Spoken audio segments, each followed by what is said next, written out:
Dr. Floyd? What is it, Hal? There is a message for you. Who's calling? There is no identification. What's the message? Message as follows.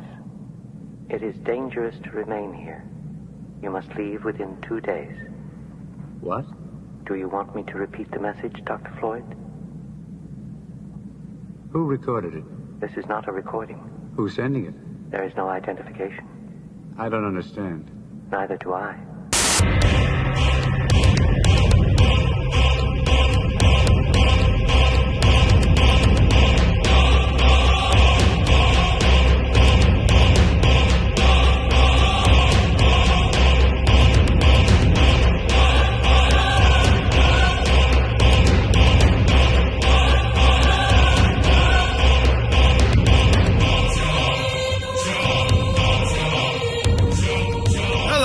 Welcome back to Vox Popcast, the weekly pseudo-academic roundtable of pop culture analysis with drinking and swearing. My name is Christopher Maverick, but you can call me Mav, and I am once again here with my co-hosts, Anna and Katya and Wayne. How's it going, guys? Good. Yo! Yeah, I hope people are excited to hear the same people talk for like 3 weeks on what row, because like after not being on the same show for a long time. We are delightful. Kind of. Yeah, it's weird because it is weird. There are 4 hosts of the show, and sometimes we'll go months without all being on the same show. And then, we have all been on the same. I was going to say, this is more shows that I've been on like in the last 3 months. Oh, it's interesting. I like talking to you guys. So presumably people like listening to us, I hope.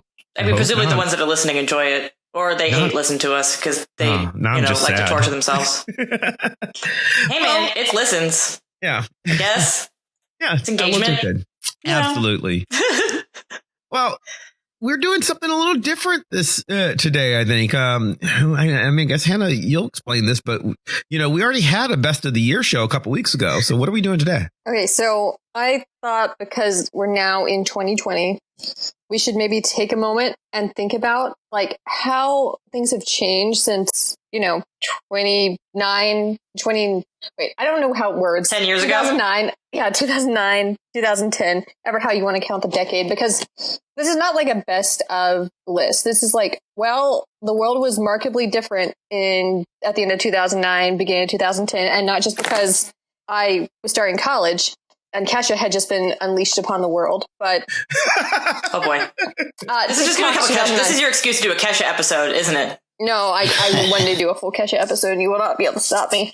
But we've talked about the Avengers and Game of Thrones and Star Wars all happening across this decade, but like a lot of other stuff has changed about how we see the world and how we consume media. In 2010, I think my family was still getting DVDs from Netflix into our house. So, oh yeah, that was a thing. Yeah. Well, I think so. Streaming brings up an interesting thing. I think overall, I think the biggest change for this decade when I was thinking about this episode is just the way we purchase our media, the way we get our media, and also what kinds of media we're downloading has changed pretty markedly. Coming at this, like thinking of this particularly in video games. So like video games, has been a big industry for a long time, but it's now the most it's the most valuable entertainment industry, apparently more than music and videos combined, which is, I'll drop a link to that article in the show notes. I think that kind of shift is like symbolic of a lot of different things that have happened, because like gaming, even in the 90s, was still a relatively niche or semi-niche kind of thing. Whereas like now most people, even if they don't own a console or have a PC, like a gaming PC, play games. Like the advent of free or microtransaction based, like brains. But starting over, the advent of like free and microtransaction games like really made gaming more accessible to a lot of people. I mean, thinking of like is it Farmville, the weird Facebook app thing where you harvest carrots and it becomes really weird? Yeah. That thing is weird. Or even like Candy Crush, which I actually didn't even realize is back from 2012. And people, it's like still a thing that people are super into. There's a casual gaming became right. There's a commercial for Candy Crush I saw over the holidays. Yeah. Yeah. And even not Candy Crush, like half the games on my iPhone are essentially Candy Crush, even if they're not. Right. Oh yeah. And or like you're- even like Angry Birds, which was like a thing a while ago. Like that kind of like shifted the culture of gaming and made it much more like people. I think that the term gamer has like much less of a cachet than it used to have. And it's partially just because it's become. Sorry? No, I was going to say, just because everybody has games on their phone, just the accessibility of smartphones and the ease of that. The accessibility of smartphones. Everybody has that. You're standing at the bus stop, people are gaming. Absolutely. And I think even more people, especially even more people that aren't gamers are aware of a lot of the game franchises. I mean, there's the obvious ones like the Nintendo, like everyone knows who Mario is. You know, most people know who like the Zelda characters, even though they often call Link Zelda still, which pains me. Although less so than they used to in the 90s. So, you know, we've made some progress. Or even like, I mean, in the last month, I believe the Witcher series just dropped based off of course, Yes. the Witcher game. Which I haven't seen anyway, so it is, seen yet. So is middle of the road. yeah, from what I can basically tell is people who really enjoy the Witcher game enjoy it, and people who don't know the game or didn't particularly enjoy it aren't into it, which I think like seems right. But yeah, I just think like the economic. I think you make an interesting point there, because the first thing you said was that the video game industry is sort of the most powerful media franchise right now. And I think, I mean, I don't know if it's the most powerful media franchise, but like there's the most money inside of it. Because, well, I mean, I think that people don't notice it because people, there's a stigma of the idea of gamers. Those are kids or those are nerds or whatever, ignoring Candy Crush and all the things people play when they're standing at the bus stop. But you're calling it the Witcher TV series based on the game. But like, I don't even know if most of the gamers know that there are books. Witcher's been around forever as a book series that, you know, got replaced with. Now it's all about, you know, the game as sort of, you know, what is the mark of this cultural thing? It's you know, it's very much basing it on a video game and people not a book. People completely unaware that Angry Birds was an opera in the 1860s. Totally. The TV series is also based off of the original like Polish series, and it's also a Polish game. But I think it's like they understand that like the game has so much more widespread distribution. It's more likely you are going to come to this knowing the game, and if you know the books, you probably read them because you played the game. Like that's the dominant fan base, I think. But yeah, I think it's just like the just sort of like the pop culture landscape and what actually gains traction has changed a lot. Well, we talked about this on our episode about crowdfunding. Like a lot of games, both video games and like tabletop or analog games, like that wouldn't have existed in a world without crowdfunding, now are able to like be like mass produced and distributed to like their very niche markets. Well, interestingly, like even as like video gaming and digital media has like obviously expanded a huge amount, and not just video games, but just digital media, streaming, all kinds of things. I mean, also like things like Twitch exist now, which I still don't entirely get the appeal of, but you know, people enjoy it. And also it disturbs me, to be perfectly honest. But at the same time, there's also been a resurgence in a lot of analog media. So like D&D is having, I mean, D&D never really went away, but like D&D has become like much more widespread, especially among like a broader population of like nerd folk. And non-nerd folk. And non-nerd folk. I mean, I have people I'm surprised. Certain people just surprise me when they tell me they're playing D&D or any other role-playing game. Like, really? You know, because in my mind, that's still a niche hobby, even though it's been part of my life forever. Do we think it's partially because of Stranger Things? Yeah. Oh, yeah. I was about to say that. Yeah. I think like even for people who had played D&D before, like Stranger Things reminded them of D&D. Yes. It brought people back. And then I think it introduced it to like a generation of gamers that like maybe knew what D&D was, but didn't have exposure to it and loved Stranger Things. And so they're like, I want to play the thing that was in the game, in the movie. And I do find it interesting that TV people, series. I think the analog nature of that as well. I do think there are people who are, computer gamers, video gamers, whatever, who kind of like that idea of playing the analog game. I think there's been sort of a backwards evolution there. Totally. Well, it's an excuse to like get together with your friends, drink a couple of beers, or maybe more than a couple, depending on how the game's going, and like hang out in a way that we don't often do a lot anymore. Yeah. Especially as gamers, because like, we don't have like, I haven't heard of anyone doing a LAN in a very long time. Yeah, I'm part of a monthly role playing group. We've been playing the old school Marvel superheroes role playing game from the 80s. We're on like 3 years now. We meet once a month, and 2 or 3 of them are people that I never see any other time, really. But it's great. I mean, I'm in a weekly one that has been going for 4 years now, and it's like, and I think like when I talk to other people who are getting into it, it's the same appeal. It's like you get to see people, you get to interact with people, and I think we all kind of crave that to a certain extent. Yeah, my game master is someone that I've been gaming with in some context or another for going on 30 years. So I also think there's you're bringing it up because of the cultural shift that it is. D&D, how long has the game's been out? The game's been out since mid-70s? Mid-70s, yeah. So I got the box set in like 77, 78 probably. So 43, 40, 45 years, something like that. And but like it was always, you said it was a nerd hobby. It was a niche hobby, but it was specifically a nerd hobby, one that I loved as a kid. But I literally 2 days ago, I got a phone call from my 13-year-old niece, who, by the way, is far cooler than I was at 13. Your niece is like super cool. Yeah, but she's she called and she was like, "Hey, I want to start playing Dungeons and Dragons with my friends. My dad, my younger brother, said to call you and ask what I needed." And she's into it, and it's not like, Dungeons and Dragons is supposed to be, you play it in a basement with the other non-cool kids, right? That's what it's supposed to be. That's what it is on Stranger Things, right? But like that's not where they are now. You have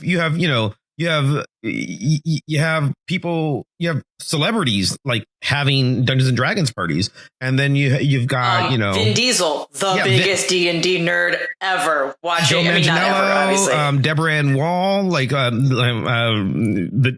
Big Show from WWE. There are all these people who like have they just grew up playing the game, and they've caused this resurgence. And I think that's weird. And the other one, to move back to video games for a second, like League of Legends is like apparently a real sport now as a sport, right? I believe actually several of the League of Legends tournaments have pulled bigger crowds than the Super Bowl. It's I'll see if I can find that statistic, but I think that's what I read. But it's a spectator sport, which is it's a massive shift in how we.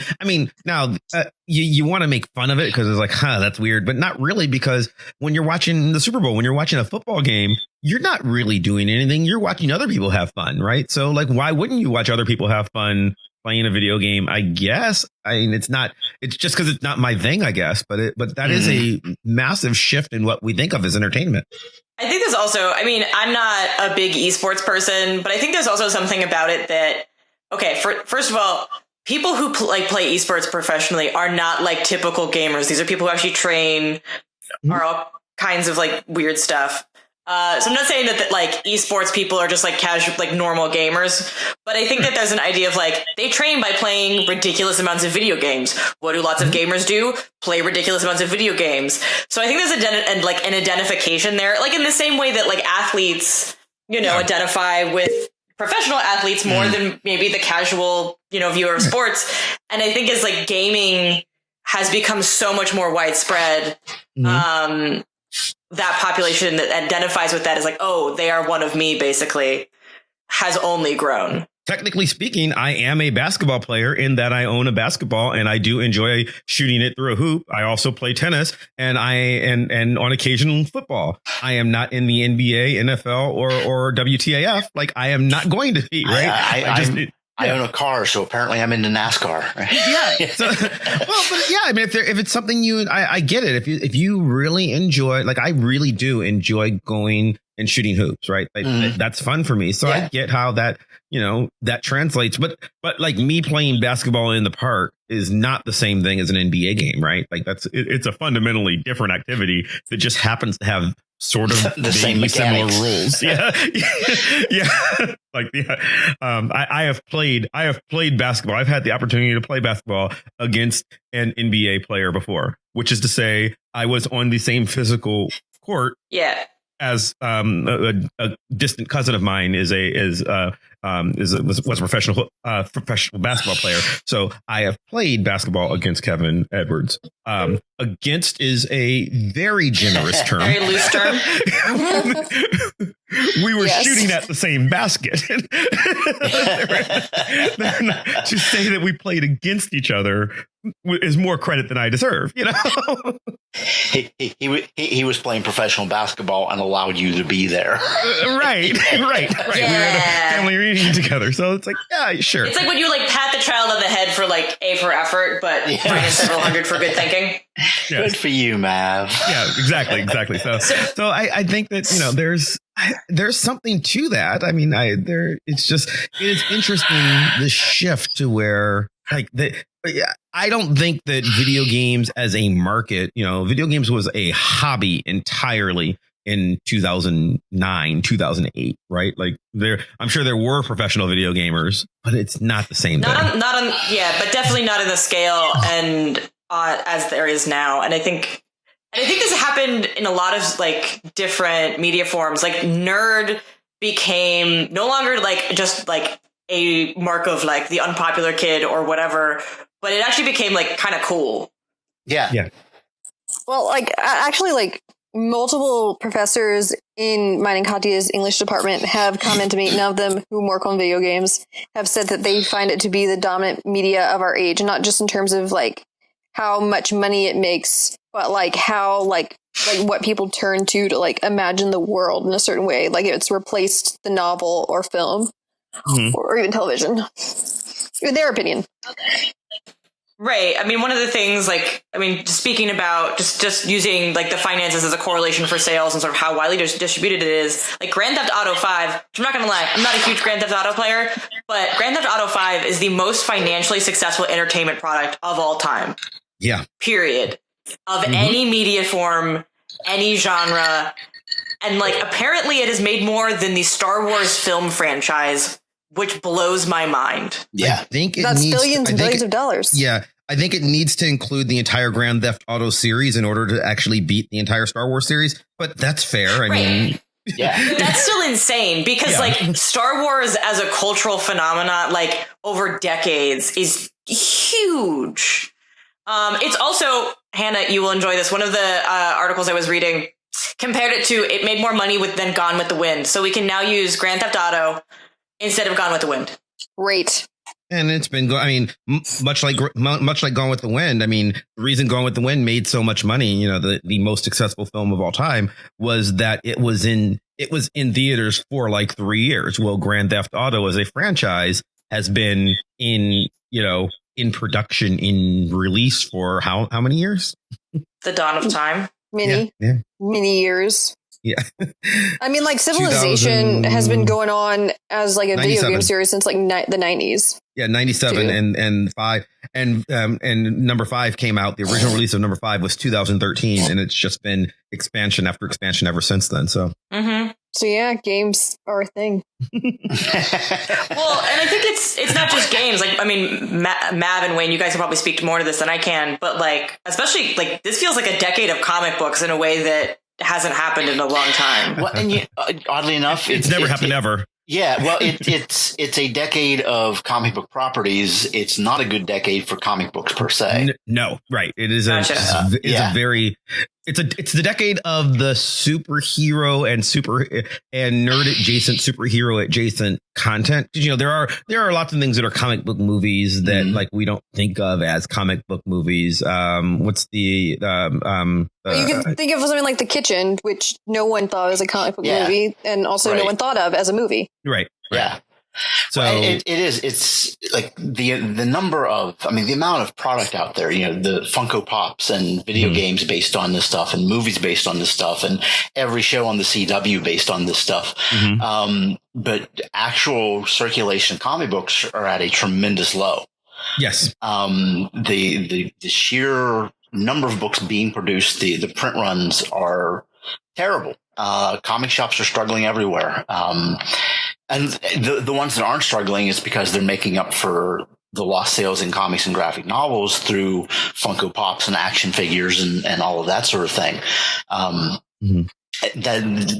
how do you think, like, why do you think that is? Because like I would assume that the popularity of the movies and things like that would bring more people to the comics. And that's a common assumption, and it's simply not true. I mean, there are exceptions. Interesting. You know, the Watchmen TV series came on, and sales for the original graphic novel went up some. That was true when the Watchmen movie came out in 2009. There are things like that that have a specific, like, here's a graphic novel that you can go buy. But I think for lots of people, the competition, first of all, just in terms of sales, you know, competition with digital downloads, the ability to find free stuff online, priced through apps like Comixology. People are buying digitally. So that goes into sales for Marvel DC. It doesn't translate to sales on the ground in the brick and mortar stores. So print run is different than sales of the actual product because of digital markets. Competition with just Amazon. You know, if you're buying graphic novels, it's cheaper at Amazon than it is any comic shop in America just because of bulk. So there's more competition for that money from different sources. You know, I used to joke that 10, 15 years ago, our competition were the other 4 comic book stores in town. Now our competition is the internet. Every comic shop in the world. You know, our competition is the card store in Shadyside that sells the big name graphic novels when they never sold comics 15 years ago, but now you can go there and buy Walking Dead. I think there's also been a transition of just price point. You know, a average comic is $3.99 for 20 pages. There are people who, why should I buy Green Arrow? I can watch CW. I think people are getting that content through other forms and are not reading the comics. Just that a general drop in reading habits, people reading at all. But also they're getting the content. You know, the movies look better than the comics do. The imagination of this, they look stunning. And I, you know, for years I've known people who are absolutely in love with the signifiers of comics. People who have Harley Quinn t-shirts and makeup kits and socks and earrings and whatever, who have never set foot in a comic shop or bought a Harley Quinn comic. They've watched the cartoons. They'll watch the movie. No real interest whatsoever in buying the graphic novels or the ongoing comic. And it's a way of participating in the hobby, but it's a very different way of participating in the hobby. And I've seen that trend increased dramatically in the last 10 years. This reminds me of LA Confidential, which I know you're going to be like, of course she's bringing this up, but it's not actually just a film. It's based on a book by James Elroy, and people like go up to him apparently and they say, "Oh, I loved the film LA Confidential." And he's like, "Well, have you ever bought my book?" And they're like, "No." And he's like, "So what good does it do me?" You're right. Yeah. But like I guess I say this to like kind of say like, I mean, of course, like comics, I think that's true. But I mean, like just bookstores in general, like even Barnes and Noble, something like if we look at the end of the 90s, you know, we had You've Got Mail, where basically Barnes and Noble was running out like little cute stores like comic book shops or, you know, just, you know, children's bookstores, like niche, like things. I jokingly, and I'm sure I'm not original in this, have said that the sequel to You've Got Mail is going to be an Amazon stand-in bankrupting Fox Books. Because even like Books A Million and Barnes and Noble are having trouble like staying in. And like actually like we went to Barnes and Noble a couple of days ago, and the first floor is like also like half like games and like Funko Pops and like other stuff, not just like books, which is fine. Like it all like it's into one another, but some of it is purely profit motive as well. The average comic book these days exists to produce IP, not to make money for the company. certainly the big name ones. Yeah. That was, I mean, it's a weird thing because, Hannah, you brought up You've Got Mail, but You've Got Mail is a remake of like a 1940 film called The Shop Around the Corner that has Jimmy Stewart in it, which in itself is based on a play, right? Yes, which I love. Which is based on the Angry Birds opera, right? Are you trying to make that a thing? Yeah, I'm trying to make that a thing. Week after week. New catchphrase for 2020. But yeah, it's the play is called Perfumery. Is it? That sounds right. Yeah. But yeah, it's but yeah, You've Got Mail is based on an older film, and the idea behind it of, the old thing sort of replaced the new. I mean, I think Katya said that, you'd think that like, hey, all of the most successful films in the world are superhero stories right now, like just period. Like they're, Avengers movies or whatever. And you'd expect, people will go in and then they'll buy comic books, and the comic book industry sort of expected that too. So, there were. It seems like a logical assumption. Yeah, but it's not true because it's sort of, it is and part of it is decisions that the comic book industry made out of greed over a period of 80 years. It's a complex issue. Yeah, it's a complex. It's a whole other show. But in the very simplest form, comic books are just, I mean, I love comics, obviously, but they are not a cost efficient medium. They're cheap to produce relative to a film, but for purchasing 22 pages costs $4. Yeah, that's expensive. And it takes you 6 months to get the end of a story, if ever. Right.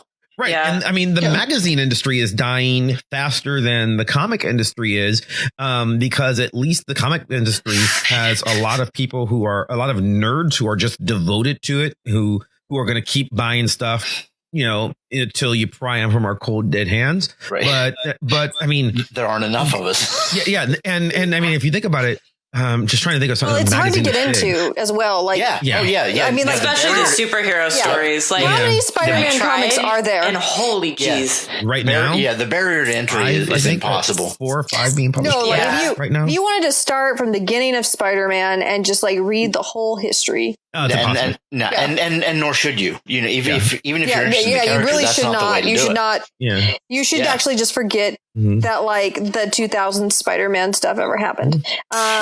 Yeah, every time I tried to I ended up going back to comic book stores, but even like sort of like, oh, this is a thing I enjoy. But I was like, I want to read the superhero comics.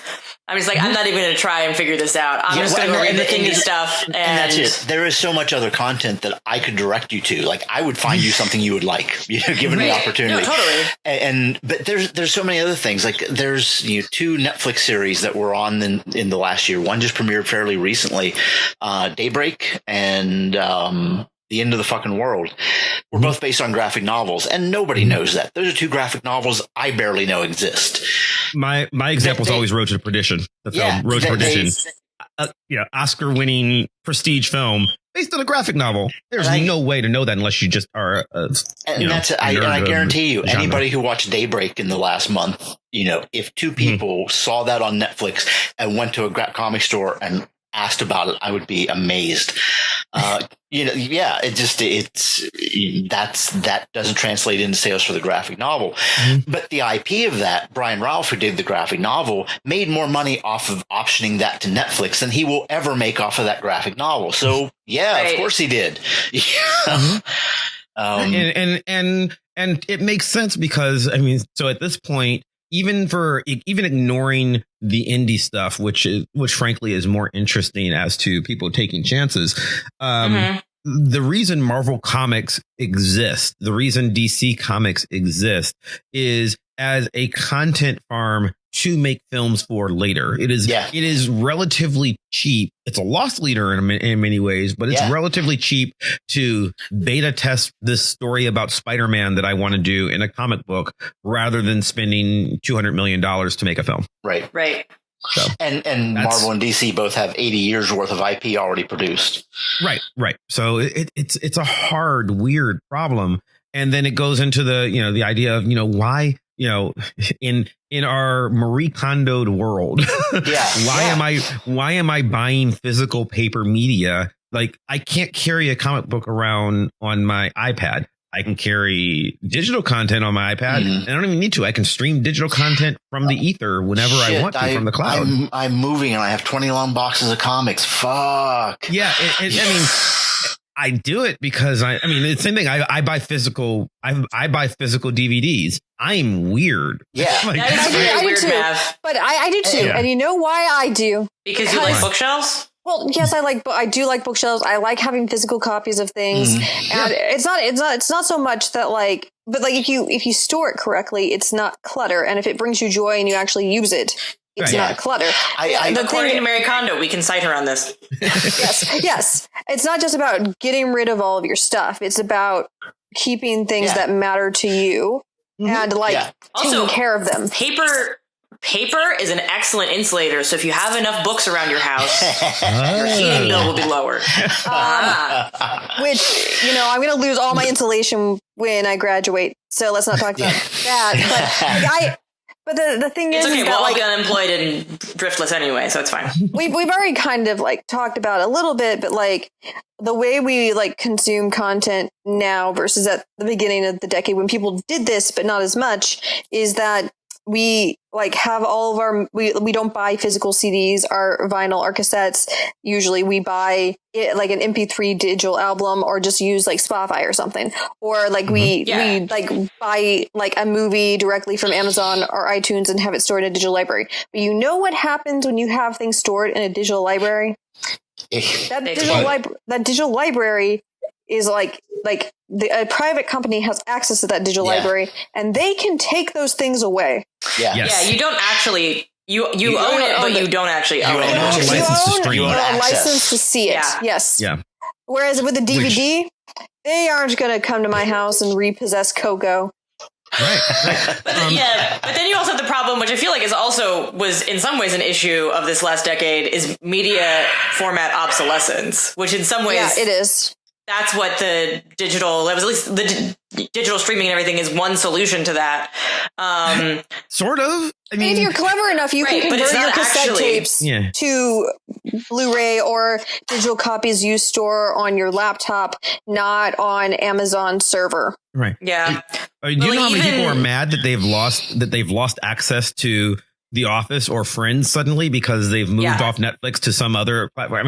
It's not it. I think it feels, because it was newer, it felt like, hey, what if my VCR breaks? What if my Laserdisc player breaks? What if my DVD player breaks? I understand that. But on the other hand, you are at like Hannah said, you're at the mercy of the company that is your cloud service provider, A, existing still, not just going out of business, and B, having a license to keep providing you the content that you want to watch. Look, if you only watch Friends on Netflix, here's what you do. You cancel your Netflix subscription. You take that money that you save, you buy the DVDs of Friends and a DVD drive you can plug into your laptop if your laptop doesn't have one, and then you can watch Friends to your heart's content. Yeah. I'm not saying that's a good choice. I'm just saying that is the choice that would save you money in the long run if you're only streaming something for Friends. Yeah. Or insert show here. Mm-hmm.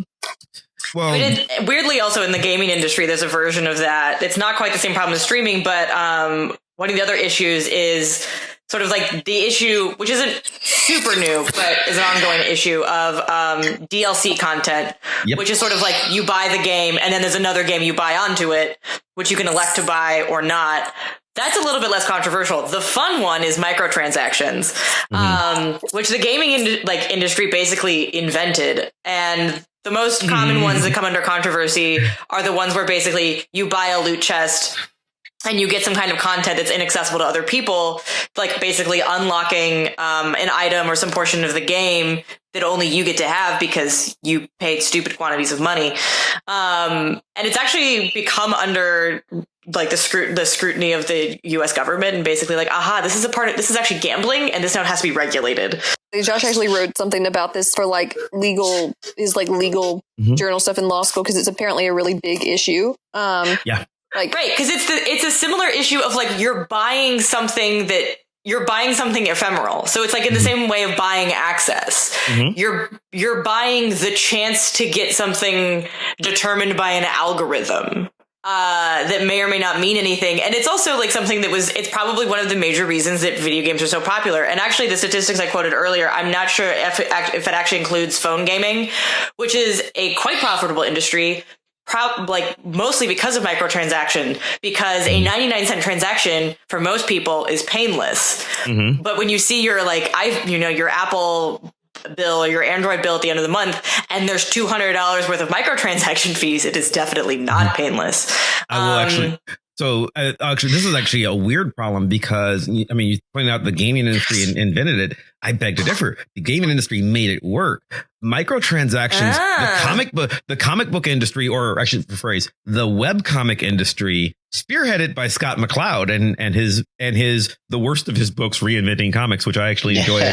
But Reinventing Comics, Wayne, you'll attest to this, was a physical book that came out. And sadly, half the ideas in it were disproven by the time it got through press because he was writing about the internet, comics for the internet. And And one of the things he making a lot of assumptions about what this would mean for, the internet and comics in particular. Yeah. And a lot anytime anyone tries to anticipate internet culture, they fail horribly. And a lot of the ideas were never brilliant. goes well. But microtransactions was one of them. He wanted microtransactions. It was like a 400 or 500 page graphic novel that he drew, so it took him a while to get there. Yeah, and he talked about it. Wait, how would that work with comics? It's like you're paying. It's like, is it because it's like a serialized medium, so you're paying for each issue. So how does a microtransaction work? You don't do it for comics like you think of comics. The idea, McCloud's idea was, and he's right. He's absolutely right. His idea was banner ads suck, pop up ads suck.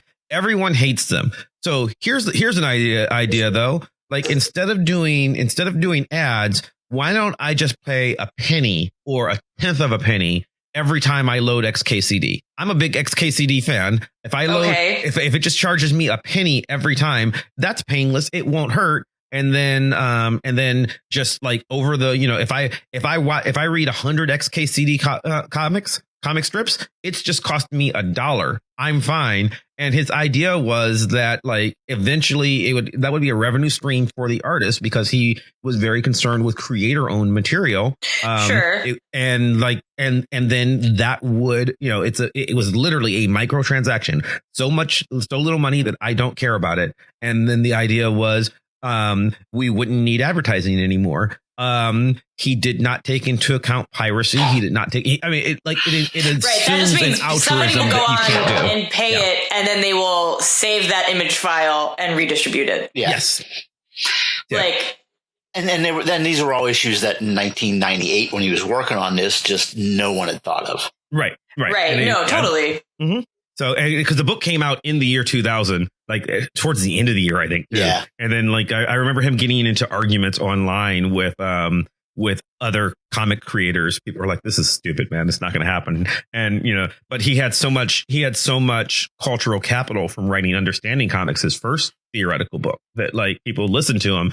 And then I've seen him speak about it. He's like, "Yeah, I thought they were good ideas at the time." He knows that it didn't work. Yeah. So.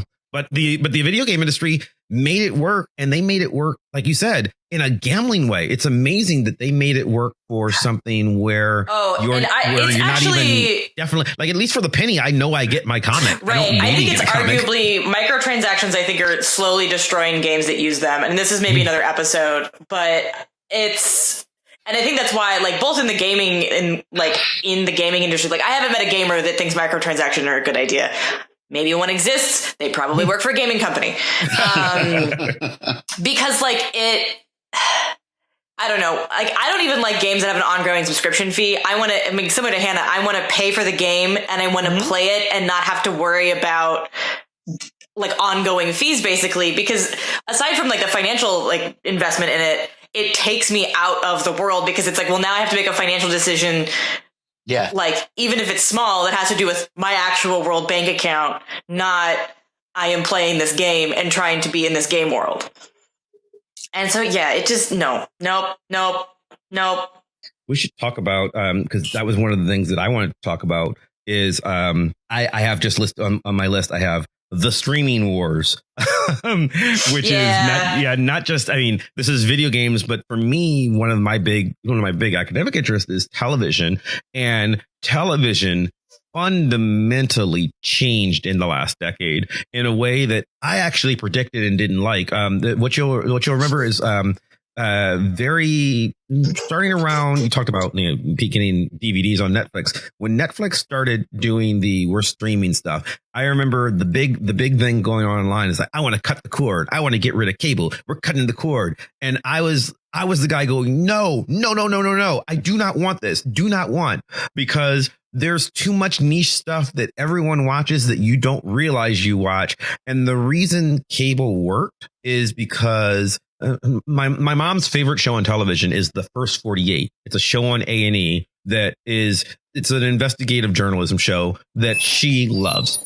And that show exists because they can amortize the cost of producing random niche A&E content with random niche Golf Channel content and Tennis Channel that Stephanie watches and the Game Show Network. And, nobody wants to pay for every network individually. And now we've moved to this point where, because of cutting the cord, Netflix is a thing and Disney Plus is a thing and a million other things are a thing. Yeah. And those are just the big players. Now I've got to pay for my DC Universe app.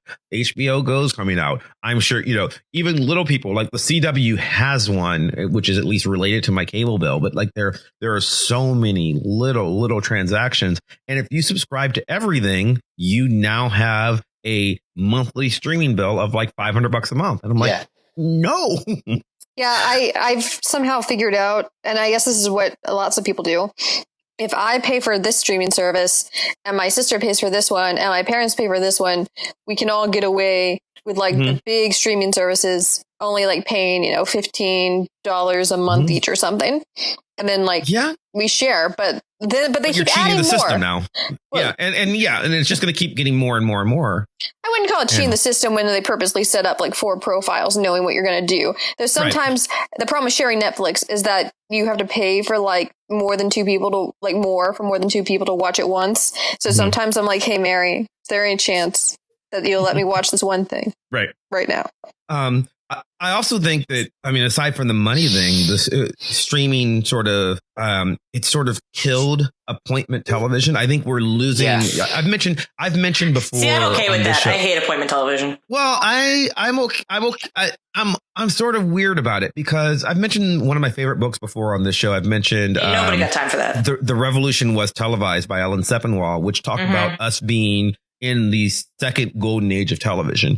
And he was talking about prestige TV shows, your Breaking Bads, he talked about Buffy the Vampire Slayers, not necessarily all prestige, but these big things where we are making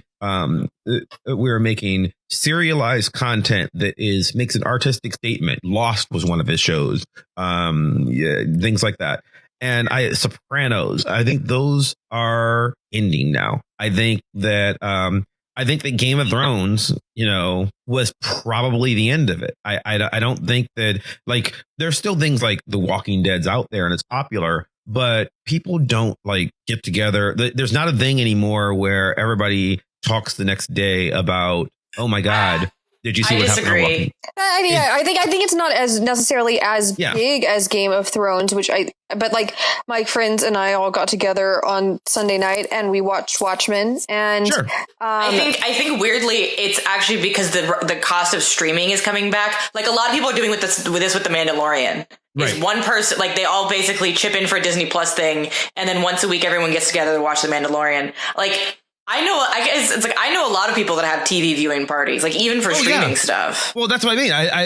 But I think that it's a different kind of appointment. I think that you've gotten to this thing where, and Mandalorian's artificial, right? Because Disney is intentionally dropping one episode a week to sort of create this sort of idea of it. They could very easily have done it the way Netflix did. And I think Disney can get away with it because they're Disney and they've got the money to sort of force you, what are you going to do? Not watch Star Wars, right? Like that's the mentality that they've got. But I don't think I don't think you can do that with. I'm trying to think of shows that I liked. I think they could. Sex Education. No, I think. Well, maybe not that, but like I think that Netflix has actually killed a lot of their buzz, and this is what other people on the internet have thought too. So this is not just me. By like dropping Stranger Things all at once, having people binge it over the course of 1 to 2 days. Yeah, And because then, it became like a minor blip. Like there were even people who I knew who like were not big into Stranger Things, like didn't even realize there was a new season because like the online discussion of it was like momentary. Like if you can avoid the spoilers, like Game of Thrones, everybody was talking about Game of Thrones, or like even The Good Place.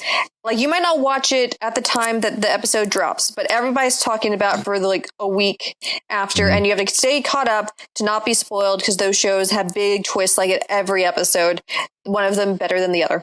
And like Stranger Things, if you can just avoid like the spoilers online for, I don't know, 3 days and not talk to your friends, everybody has moved on to something else and you can just watch it whenever you want. I didn't get to watch Stranger Things for 3 years.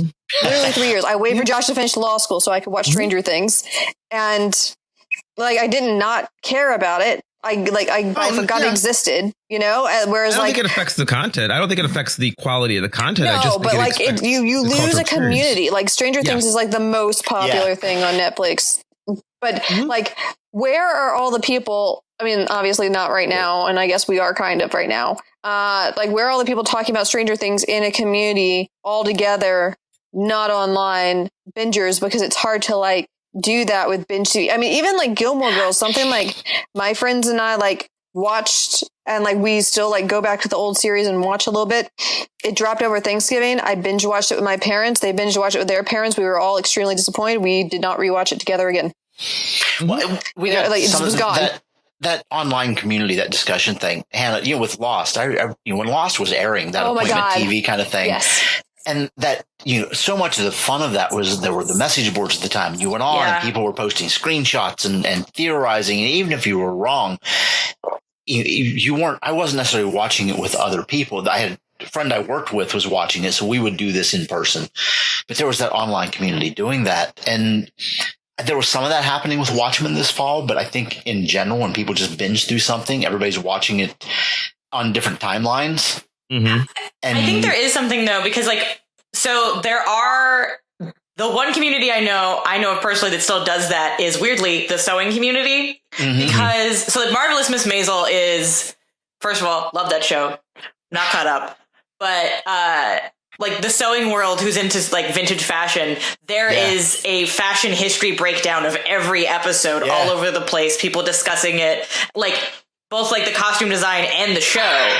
And so like I think the cool thing about where those pockets of like online discussion still exist, they're so hyper niche of like, I don't have anyone around me locally that could listen to me talk about this stuff and be at all interested, because it's not that like I'm the only sewing human that I in my friend group really. So like I think there is like, I get the point about like the appointment television is less widespread, but I think there's also that's allowed like some very cool, more niche things that maybe didn't get a lot of like people didn't have the energy or the bandwidth for to kind of pop up in ways that are really nice. Cause like, you know, find those communities. Like I don't get to nerd out about like vintage fashion and stuff on TV shows than other people like as a curiosity. And that one time where my friends had me over during Project Runway specifically so I could bitch about how horrible they all sew. But that's for another time. So just continuing with media, another one of the things that I had was, one of the things that caused this was Disney buying everything. Disney owns all media now. Not all, but that worries me. A significant portion. It's scary. But yeah, they started off with Disney bought Marvel Comics right before the decade started. I think they bought it in 2009. Then they bought Star Wars 2 years later. They already owned ABC. They own ESPN. They bought Fox. Buying Fox, that matters a lot. That suddenly means that they are like, if you look at movie sales for last year, something like 60% of the sale of total worldwide box office went to Disney. That's insane. That's insane and kind of horrifying. Yeah, and that's ignoring television. It's ignoring streaming.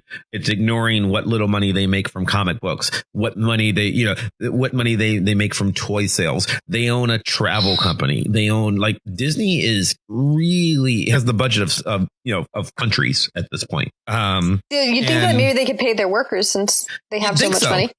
But the fact that they won't, I mean, that sort of changes the entertainment media. Like, I mean, things like the fact that, like, the success of the MCU, which is a Disney thing, and the success of Star Wars, even with the failures that Star Wars has had, that's how we make movies now. The franchise, the IP, that's all that matters, because everyone is chasing, you're chasing that Disney dragon. You're trying to get to that level. So it just changes how we write stories now. I feel like we're all just having a sad moment of, like, oh God. Well, because I would say something about this, but Disney owns me, so. Right, totally. Well, it makes it, like, I don't know. I feel like this may be because I'm around more movie people in this decade than I used to be, but it seems like the movie industry, especially like the mainstream blockbusters, has gotten so much more repetitive. Like, even when it's not a giant franchise, it's like a remake of something that, like, no one really asked for. Mm-hmm. Yeah, and like the lack of originality is, like, I mean, this is one of the reasons why, like, I'm kind of, like, iffy on going to the movies a lot of times, because it's like I don't want to see a movie I've seen before all the time. Well, that lack of, I think I'm going to use comics again as that lack of originality thing is, and you and I have talked about this for 25 years now. If I, as a creator, work for Marvel and I'm writing Spider-Man, I'm not going to create a brand new character for Marvel, because Marvel then owns it, and it can go on to become billions. And Robert Kirkman, who created Walking Dead, owned the rights to it, and it was published by Image, where he was allowed to maintain the rights to it. He's now, therefore, an incredibly wealthy man. Mm-hmm. So original content, nobody's doing that for the big companies because they don't want to lose that IP. And I think that's true in movies as well. Like, there are people who are hesitant to give over an original idea or an original script. Movie studios are going to already established IP, because the people who create it don't want to lose that larger right on that billionth of a chance that this might become the next big thing. Well, yeah, because the famous one, obviously, is Schuster and Siegel, the people who created Superman, sold the rights to Superman to what became DC Comics, National Media. I think it was at the National Periodicals. But $10 a page, 12 $10 pages. a page, 12 pages, $120 is what they sold Superman for. $120 was they gave up their rights to their future and were in litigation and lawsuits on and off till they died, trying to get like a little piece of the Superman pie. And everybody's afraid of doing that. What's his name? Invented Nightcrawler. Wayne? Dave Cockrum. Dave Cockrum invented Nightcrawler. No one disputes this. Everyone knows he invented Nightcrawler. Not Chris Claremont. No one else at Marvel. Everyone knows that Dave Cockrum invented Nightcrawler. Nightcrawler gets into a movie, X2, not necessarily a great movie, but a movie that's a smash hit at the box office and is making saving Marvel Comics and because from bankruptcy. And at this time, Cochran is in hospice care, dying penniless, and people are scared because he was a freelance artist his entire life, and with no retirement healthcare. no healthcare. Right. At the time, the internet shamed Marvel into paying a lot of his medical bills. Yeah, but it was out of shame. It was out of shame. There was no legal requirement for it. Right. So now you end up with, even as big a company as Disney is, Disney owning Marvel. And even though they use the comic book industry as their, genesis for ideas, the idea of a new character, like the most successful new property at Marvel Comics I can think of is, and Wayne knows what I'm going to say because we've talked about this before, is Deadpool. Deadpool is their hot new character. Deadpool premiered in 1991. Yeah. Yeah, I mean, and the other characters who are quote unquote new characters, Miles Morales and Ms. Marvel, Kamala Khan, they're all legacy characters. They are based on existing Marvel ideas. It's Spider-Man, it's Ms. Marvel. So while they are new characters.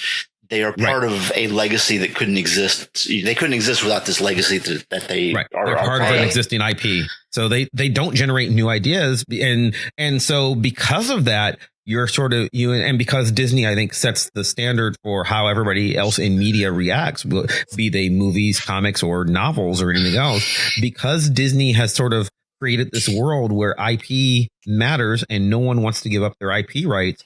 I think we're trapped into having to tell the same stories over and over again. We want a sure thing. I don't know. Make Ghostbusters again. Let's see what happens. And the big companies will bend over backwards to deny some of those rights from people. On the TV show Arrow, the character Felicity Smoke, there was a character in the Green Arrow comics in the 1980s by the name of Felicity Smoke. Was she even in Green Arrow, or was she in? I thought she was in Firestorm. Yeah, or something. I don't remember. Yeah, she's created by. She's a minor character. Yes. But she's created by Jerry Conway, who, when he discovered Felicity Smoke was appearing on the CW, went, "Hey."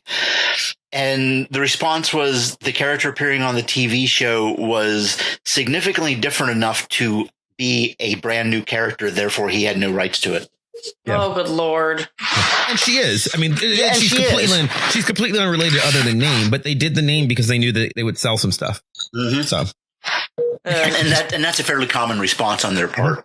This gives me a sad. Can we talk about something else? Well, I would imagine that also. Yes. Yeah. Yes. Well, okay. I love how on that happy note. Yeah. Like, can we talk about something else that like entertainment studios have done to just make money over the course of the decade that eventually petered out? Which, what's that? December 2009, Avatar comes out. Oh boy. Oh God. And then dooms us. I hate that movie so much. One, not only having a terrible movie, but two, 3D in movie theaters. Unnecessary 3D. As a very unnecessary 3D. Also, like, for a while, some theaters would only show movies in 3D. Mm-hmm. Like, I had to go see How to Train Your Dragon in 3D because there was one theater in Starkville, Mississippi, and they were showing it on one screen with 3D, which actually the 3D wasn't so bad with How to Train Your Dragon. It wasn't like a cash grab in the same way that like the Harry Potter franchise, which also, by the way, has wildly fallen out of popularity for a large variety of reasons that have nothing to do with 3D across this decade. But so 3D, it's thankfully like calmed down. I haven't had to go see a 3D movie in years, though. Now like they're doing things like Dolby Cinema and also like 4D, where like some theaters like give you motion seats. Like I went to Tuscaloosa for Christmas and like and we didn't watch the movie, but they like had like a little display where you don't want that by the arcade where you can sit in the seat and you can like pick how much motion you want, so you can like fly in the cockpit along with like podium. It's. What? I do not want to be motion sick and they constantly. Add smells, they add mist and smoke, and I do not want any of this. I would like to point out that this is a patent from Morton Hellig from the 60s. But anyway. But people, I mean, movie theaters actually struggle. Like, even though box office sales make records, it's because of inflation, not because of butts and seats. So like cinemas have been like trying to figure out how to convince people that they want to go to the movies. And they thought 3D was the way, and then did some other stuff. Yeah, and I think in a lot of ways, like the VR and AR stole 3D's thunder, because like once a lot of people, especially like now that there's like VR arcades and things like that, I think like once people are like interacting with these characters in a way that feels more like natural, 3D.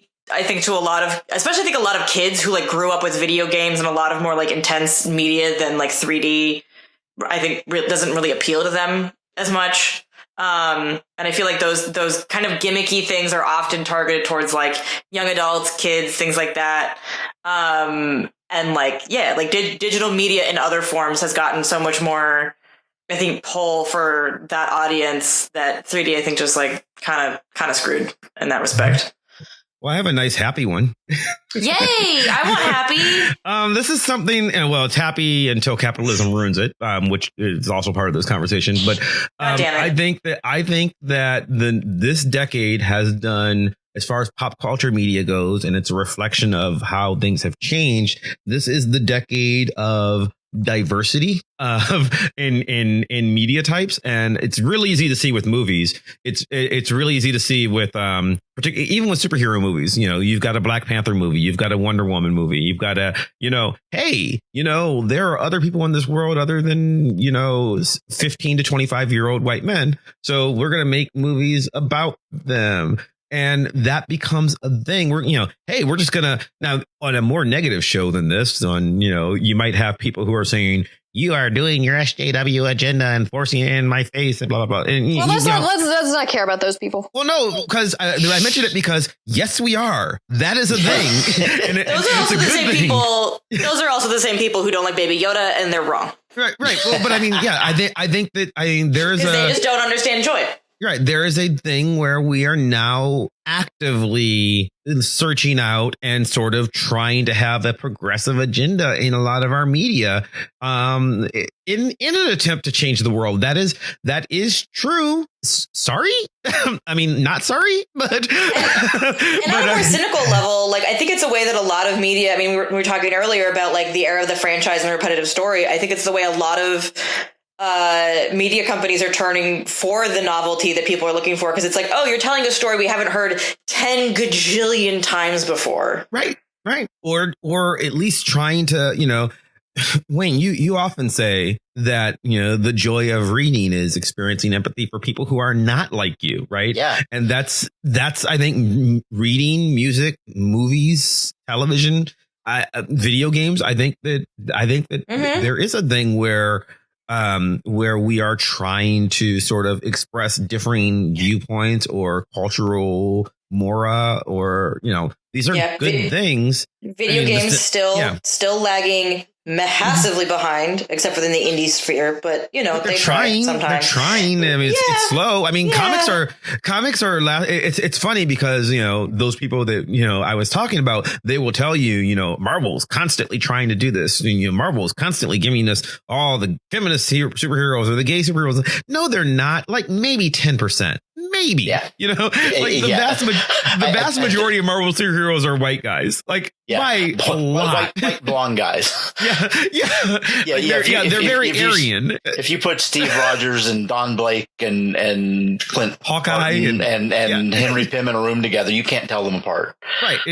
So it's not that much. It's just that, you know, it is nice to just every once in a while, like the fact that they've decided that canonically Loki, again, not a new character because they don't make new characters, but canonically Loki is a non-binary character in comics now. And you know, and if you read Norse mythology, he always has been. So it's interesting that they're doing that. And I don't know if it's going to make the Disney Plus show, but I hope it does. And that's kind of because how many non-binary superheroes can you name? Yeah, exactly. So like that's it. So like the fact that I will do better at this game than most. Right. Well, sure. But it's not certainly not in big media. So it's great that they're trying. And then, you know, you end up with movies like Call Me by Your Name. You know, like those are like you can make these niche films now that have a chance. You can make a Moonlight, and, you know, not just make a Moonlight for nerds who like Oscar bait films, you know, like me, but you can make a Moonlight and people go to see that now. That's astounding, you know, and I think that's great. Mm-hmm. And of course, you know, Hollywood will copy it to death, and that's the negative side.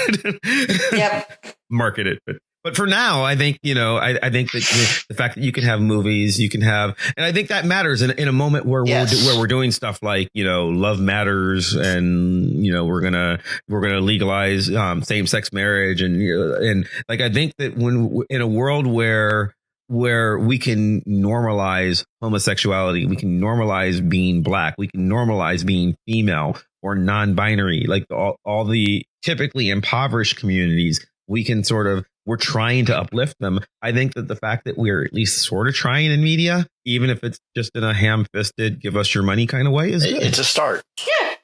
So we could all be equally screwed by capitalism. So we should, of course, you know, keep pushing for better, because, like, yes, oh, absolutely, absolutely. You know, like I think that, like, one reason why, like, these things get critiqued by the people that they're trying to attract because they fit into a certain demographic is because they're telling stories about people different from them, but they're not actually letting those people tell their stories. Yes. All the time. Yeah. That's especially true of the video game industry, where like the vast majority of developers are still predominantly heterosexual dudes. And like, I mean, I've seen some game companies that maybe have like half a dozen people that don't fit that description.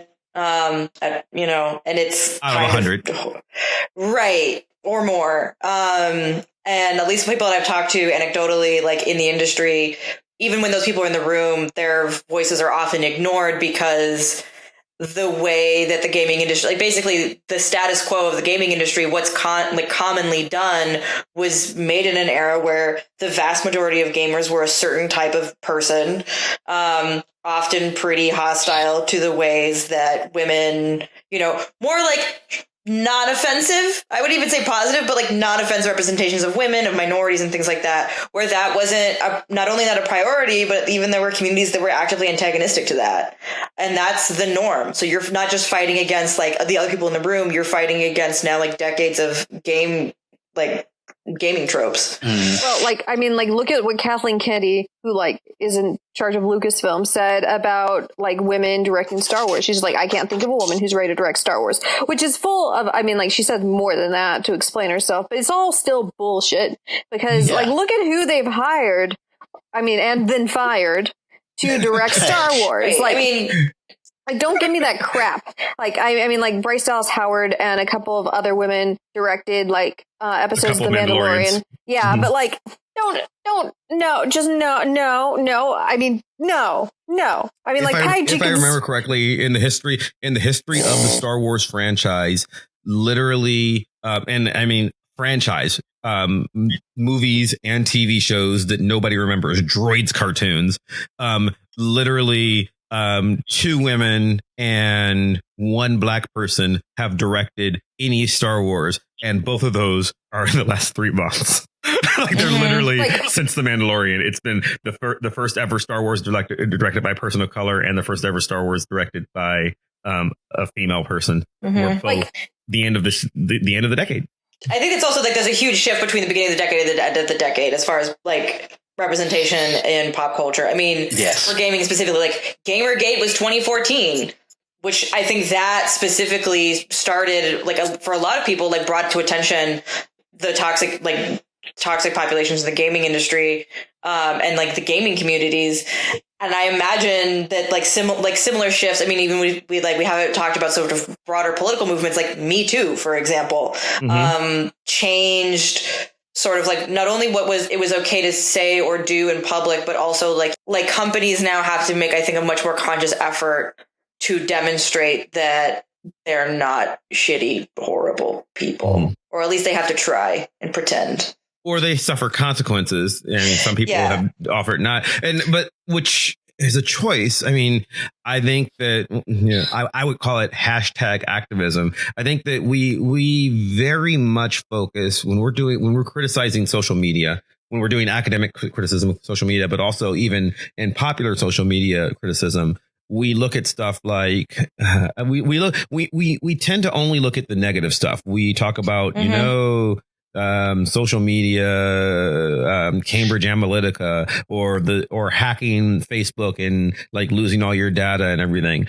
The fact that Me Too, Black Lives Matters, and Gamergate, to name a negative one, those don't exist pre 2010. The fact that you can have a bunch of people organizing for good or for bad behind a cause. I don't necessarily know that they all work the same, because people try to use it the same way they used marching. They're like, oh, well, I have just posted, hashtag thoughts and prayers. I'm done now. And it doesn't necessarily do things. Nor does just posting hashtag me too, I'm done now, do what I think people think it does. But it does create an awareness in a way that I don't think is possible in the days of, Martin Luther King marching on Selma. This is a very different world. I think it reminds people that even if there aren't people in their immediate community that share their beliefs, it lets people know that there are people beyond that immediate social circle that do.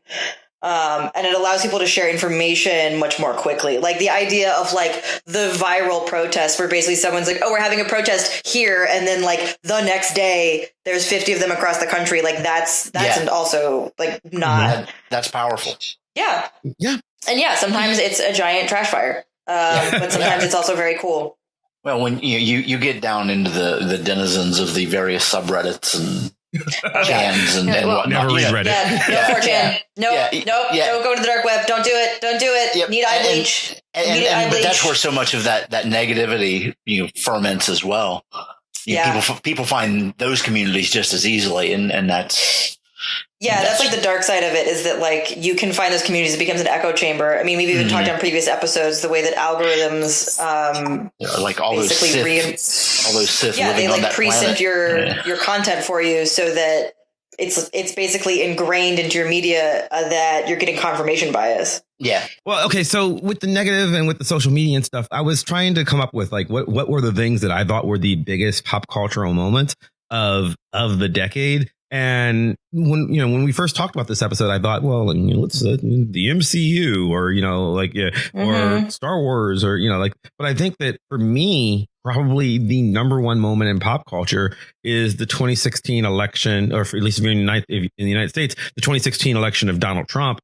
And which I don't think by itself, I think that you also combine this with things like Brexit happening. But I think Trump is the very clear indicative. I think that he's iconic of a larger trend. Yeah, because pop culture isn't just, the movies we watch. Pop culture is the news. And, I think that there's a man, and I'm going to use the word man, a human being. Heavily. Yeah, heavily, who rose to power and arguably became the most powerful individual on the planet, essentially by weaponizing being a Twitter troll. Like that's amazing. And I mean, this is one of the things where it's like when the Obama presidency, people called Obama the social media president. And it's like now we're basically, Trump is the like darker version of that, where he's like very much a social media president.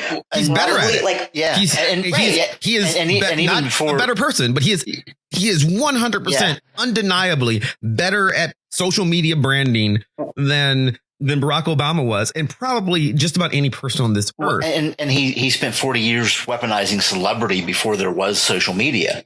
Yeah, and he's and he's doing abject evil with this power, But I think that the fact that he's risen to power, and I'm going to try to spin this into a good thing. He's risen to power and essentially made our culture right now is about him. Like as we record this, not when it drops, but as we record this, we're literally on the brink of war with Iran, arguably because he was in a bad mood and his feelings got hurt because people thought he was doing a bad job. And like, it's a longer story, but like the fact that he has that kind of power, he has affected what our culture is going to be now and for decades. And here's the good part, even in as much as the things that I like about our culture right now, the Me Too movement, the Black Lives Matter movement, hashtag activism, diversity in superhero, like a lot of this stuff is just reactions to,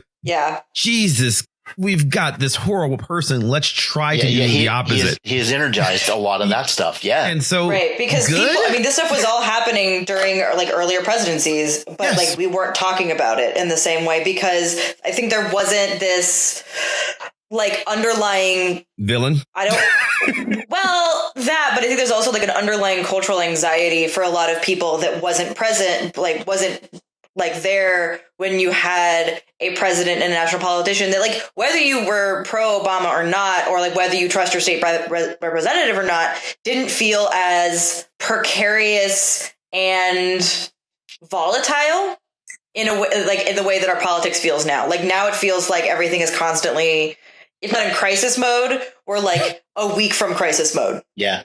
Well, also, I think that like Mav's like not necessarily wrong in like pointing to Trump as a villain because like I mean it's obviously not just Trump, and like there's something wrong with like us.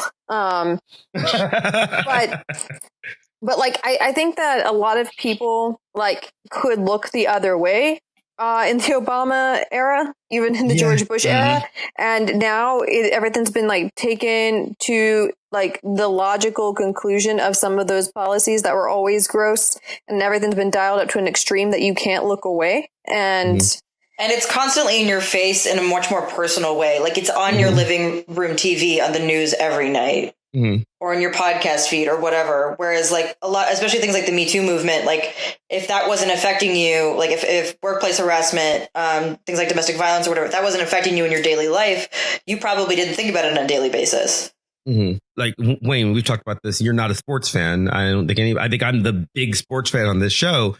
And yes, prior to 2016, Colin Kaepernick was not the first person to kneel during the national anthem. He'd been doing it for weeks before Trump noticed. And Trump may hate Colin Kaepernick, Trump made Colin Kaepernick. Yeah. Kaepernick was kneeling. He did it literally for like 2 or 3 weeks and nobody paid any attention to him because he was a backup quarterback on the worst team in the league at the time.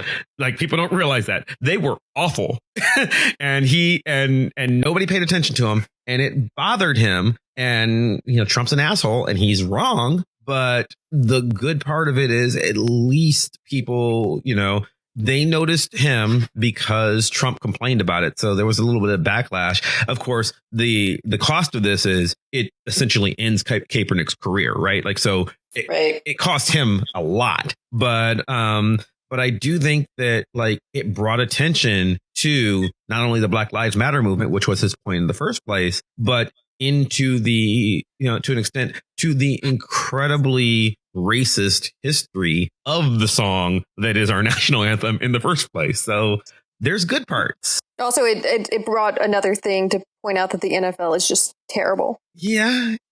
Also, and they are. I was gonna say, do you feel that like sports, like college, like national, like whatever, do you feel like things have gotten more toxic lately? I think that's a whole nother episode. I think like in terms of politics or wait. Just how people in the sports fandom talk to each other about the players, about the coaches. Just maybe it's a bigger part of social media. But I reckon like Mississippi State's football coach Joe Moorhead.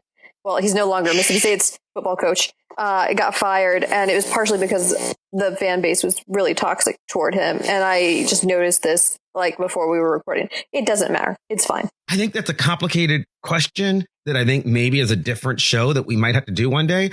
But my short answer is I don't think sports are more toxic, sports fans and everything. I think that they're probably getting better. Even the NFL is probably getting better, but that's because the NFL started as a trash fire, and like sports fans have been trash fire and garbage people for so long. And I think that, the positive of all the stuff we're talking. Well, no, but I think the positive of all the stuff we're talking about is the immediacy of everything with social media, with the fact that any person in this world can now broadcast their message to, if they're lucky, billions of people across the, not everybody gets there, but like you can tweet something out. And the immediacy of all that means that for a lot of the stuff that would have been just glossed over before, because it used to be that like a sports star could beat up his wife or his girlfriend and like it would just go away the next time he won a big game. And I think that we've gotten to a point where, we're noticing it more, and that's good. So I don't know that the sports are getting worse. I think that the awareness is more public better. Scrutiny. Yeah. So I don't think that we can resolve. I mean, I think that like as the decade has gone on, more and more people felt like it's become a giant trash fire. Mm-hmm. I mean, is the world ever not a giant trash fire? I mean, yes, correct. But it's like the mood. There's just degrees of trash fire. No, especially in the United States, like the mood is a general sense of like, I guess unless maybe you're a big Trump supporter. I don't know. Are they happy about it? Probably not. I mean, honestly, I don't think a lot of them are. Well, some of them are happy, but I think some of them are very unhappy because they're very upset that we have called them racist. Yeah. And their feelings are hurt. SJWs exist, and therefore they also think the world is a trash fire. a lot of the Trump like line was basically like the SJWs and the immigrants and everything are ruining your lives, and so now you must fight back. So like, I think they started with the supposition that the world was already a trash fire. Yeah, well, if they're upset about being called racist or sexist on this show more than actually being racist or sexist, maybe they should go sit and think about that for a minute. They're not listening to this show. They're not listening to this show. They're not listening to this show. No, they're not. But is there, since we have ended on a giant trash fire, is there anything we've actually enjoyed about the 2010s? Riverdale came out. It was great. Yeah, Riverdale was really good. Archive of Our Own became a thing and actually won a Hugo Award last year. Yes. Yeah, that's true. I think like as much as like Gamergate and things happened in this last decade, I think actually like both analog and video gaming culture has gotten I mean, there's still toxic bits of it. I mean, as many gamers know, a lot of online forums overlap heavily with white supremacist populations. That's another episode. But I think especially the indie scene, there's so many more like cool games. At some point, we're going to have an episode about the Cozy Game Manifesto, which you should totally Google. Slapshot will put a link in the show notes because it is magical. And so I think there's like signs of improvement and some actual material improvement in terms of like a wider and expansive sense of like what is like who a gamer is, what kind of media is out there for people, and like people are able to find their little like nerd niche communities, whether it's gaming or whatever. And I think there's something kind of amazing about that. We couldn't do that like before the internet. Oh, AMC A-List.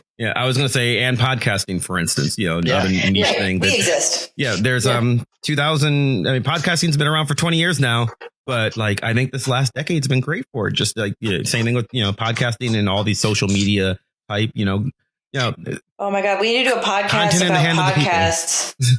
Well, but seriously, I cannot overemphasize how much I have loved having Movie Pass until it died and AMC A-List, because like being able to go to the theater and afford it, and actually AMC has made a profit off A-List because now people are able to afford to buy concessions. I mean so we talked briefly about how movies were a little different with like Hannah, you said that it's not so much more butts and seats, it's inflation, and that is most of the profit. But even though the theater chains are hurting, there are more tickets being sold just because there's more content than ever. So that's something. There's a lot that's out there. There's a lot of pop culture to consume. There's too much pop culture, too much television. So yeah. So, but we can watch all the things. Here's to the next decade, and I'll meet you guys in 10 years to discuss that. Yeah. Woo! Assuming that the world hasn't imploded, because that's the end of the deadline for averting massive disaster climate change. Yeah, what are we looking forward to as we slowly watch the polar ice caps melt and Australia? Animal Crossing! Being released in March. Which actually we should once again link to the Australian Red Cross in case anyone wants to donate. Yes. Absolutely. Because actual Animal Crossing should definitely happen. Yeah. But Animal Crossing's happening. I don't know. I'm excited about the growth of like a lot of indie media, actually. Even though that seems to be not happening in the film world, but in the game world at least, I'm very excited about that. Even like in the analog spaces, there's some negative stuff that comes along with that, but I'm pumped about it. And also the growth of as much as online activism I'm heavily skeptical of, I think that's also an exciting change. That's we'll see how it goes from here. Also, Cash is releasing her new album January 31st. Oh, God. And on that note, we've talked about Riverdale. We've talked about Cash. I think we're done. So anyway, we've hit all the high notes of the show. Oh wait, The Good Place is ending in a couple weeks. There we are. Okay, there you go. Is that a good thing or a bad thing? It's good and bad. We'll do a show on it. Come on. Okay. Anyway, the point is we've had a decade and we're presumably going to have another one, And we're not dead yet. I guess. So I guess we should wrap that up. Hannah, where can people find you? You can follow me on Twitter at Hannah Lee Rogers. And Katya? At Just That Nerd Cat on Instagram, mainly sewing in cats. You have been warned. And Wayne? My blog, wayne-wise.com, even though it hasn't been updated in forever. And neither has mine. You can find my blog at www.chrismaverick.com, or you can follow me on Twitter, which I do a little more often, at Chris Maverick. You can follow the show on Twitter or Instagram or Facebook, all the places, at Vox Popcast, or you can subscribe to the show's blog at www.voxpopcast.com, where we post show notes. You can comment on this or other episodes. You can give us ideas for future episodes, or look at our calls for comments on topics that we'll be talking about in the future, so that you can tell us what you want us to address when we talk about these topics. If you enjoy the show, and I hope you do, please subscribe to us on Apple Podcasts or Stitcher or Spotify or where the hell else you get podcasts from. And do us a favor. If you leave us a 5-star review on iTunes, that helps other people find the show. And we will thank you profusely and talk about you on the show and give you a shout out. And it will help us have a good upcoming decade. That's what I want. I want 1,000 new reviews for the new decade. That would be great. We've only got 10 years to pull it off, guys. Yeah. Nah, just do it now. Why wait? I would like to thank Maximilian of Thoughtmore Music for our epic theme song, building ever so more epically and playing us out. I'd like to thank you at home for listening, and we'll see you next time. Bye. Bye.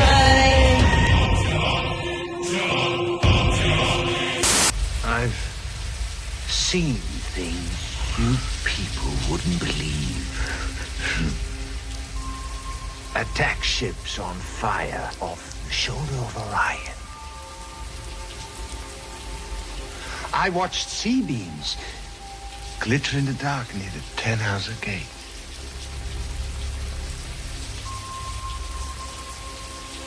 All those moments will be lost in time,